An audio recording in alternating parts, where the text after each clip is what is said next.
নমস্কার, আমি অ্যাস্ট্রোলজার চৈতালি রায়চৌধুরী। আমি আজকে আলোচনা করব ফলহারিণী কালী পুজো নিয়ে।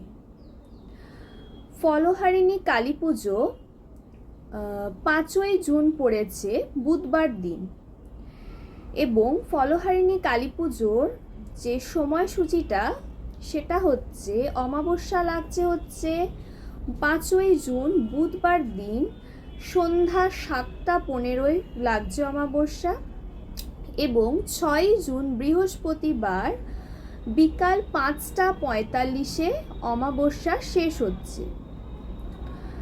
তো ফলহারিণী কালী পুজোর দিন যে সময়ের মধ্যে আপনারা পুজোটা করবেন, যেহেতু অমাবস্যা এটা নিশি পাচ্ছে, রাত্রির বেলাতেই পুজোটা করতে হবে।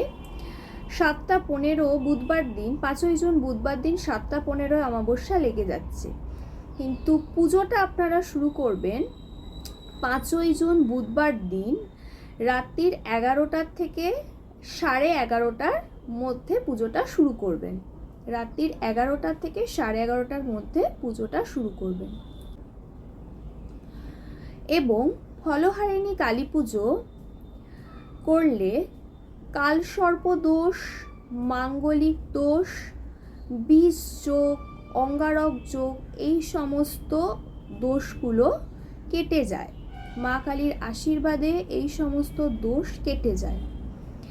এবং ফলহারিণী কালী পুজো যাদের ব্যবসায় লোকসান হচ্ছে, ব্যবসার কোনো উন্নতি হচ্ছে না, তারা তো অবশ্যই করবেন।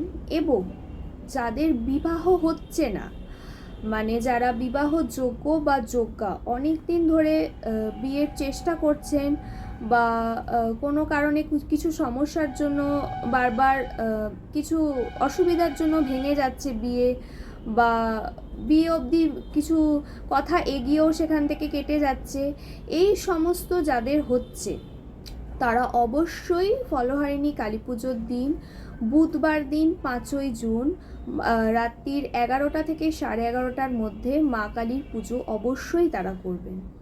এবং যারা বিবাহিত, যাদের দাম্পত্যে অশান্তি, নিত্য অশান্তি যাদের দাম্পত্যে লেগেই রয়েছে, তারা অবশ্যই কিন্তু ফলহারিণী কালী পুজো করবেন।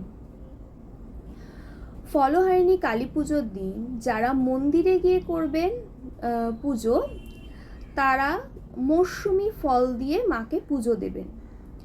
মরশুমি ফল, এবং সেই ফলটা অবশ্যই আপনার প্রিয় ফল হতে হবে। কেউ একটা দিতে পারেন, কেউ 3টে দিতে পারেন, কেউ 5টা দিতে পারেন। প্রিয় ফল সেটা যার যেরকম সামর্থ্য সে সেরকমভাবে দিয়েই পুজো করবেন, কিন্তু মরশুমি ফল হতে হবে এবং সেটা আপনাদের প্রিয় ফল হতে হবে। এবং একটা দিয়ে পুজো দিলেও দিতে পারেন, যেটাই দেবেন বেজোড় সংখ্যায় দিয়ে পুজো দেবেন।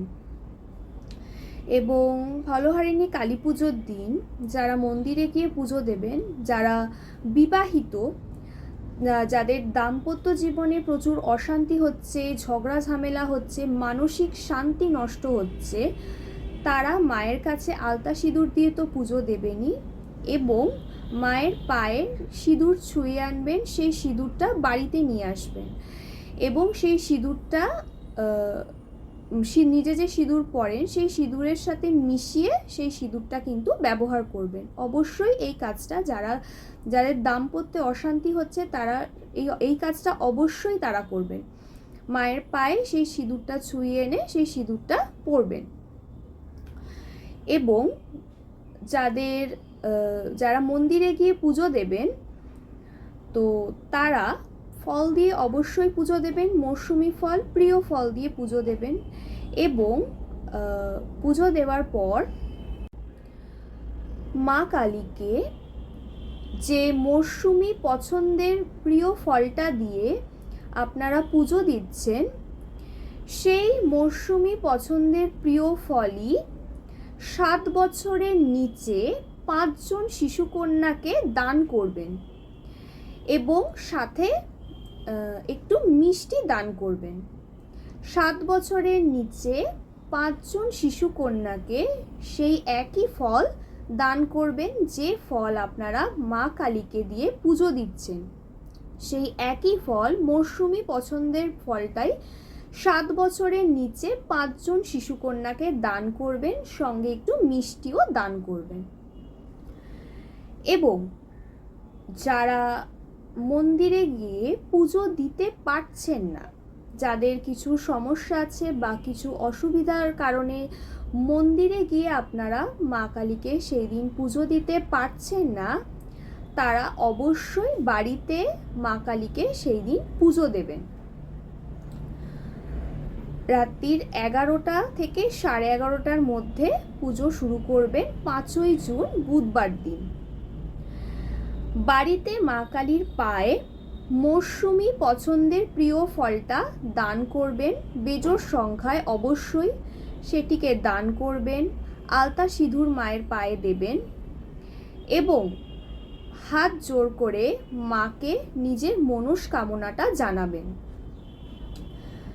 মাকে নিজের মনস্কামনা জানিয়ে এই মন্ত্রটি 108 বার জপ করবেন। ওং ক্রিং কালিকা ওই নমো, ওং ক্রিং কালিকা ওই নমো।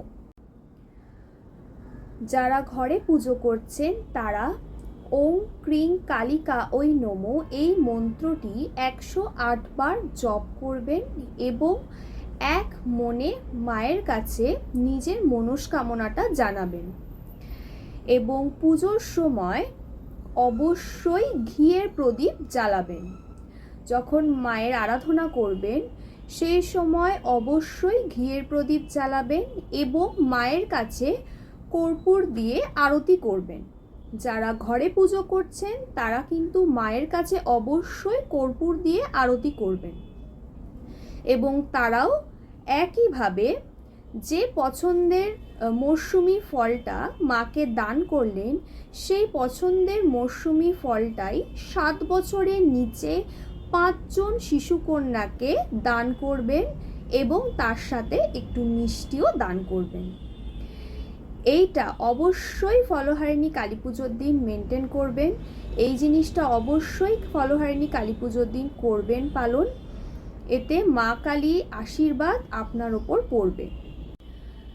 ফলহারিণী কালী পুজোর দিন আপনারা ফল দিয়ে মাকে আরাধনা করবেন, মায়ের পুজো দেবেন এবং যে নিয়মটা বললাম সেই নিয়ম মেনে খুব ভালোভাবে নিষ্ঠা সহকারে মায়ের পুজো করবেন। অবশ্যই ভালো ফল প্রাপ্ত করতে পারবেন। মাকে ভালোবেসে মন থেকে অবশ্যই ডাকলে মা অবশ্যই সাড়া দেবে। ফলহারিণী কালী পুজোর দিন ফল দিয়ে যারা পুজো দেয়, যারা নিষ্ঠা সহকারে পুজো দেয়, মায়ের আরাধনা করে, তারা জীবনে খুব ভালো ফল প্রাপ্ত করতে পারে। আমার এই ভিডিওটা যদি ভালো লেগে থাকে তাহলে অবশ্যই ভিডিওটাকে লাইক করবেন, শেয়ার করবেন, চ্যানেলটাকে সাবস্ক্রাইব করবেন। ভালো থাকবেন, সুস্থ থাকবেন। নমস্কার।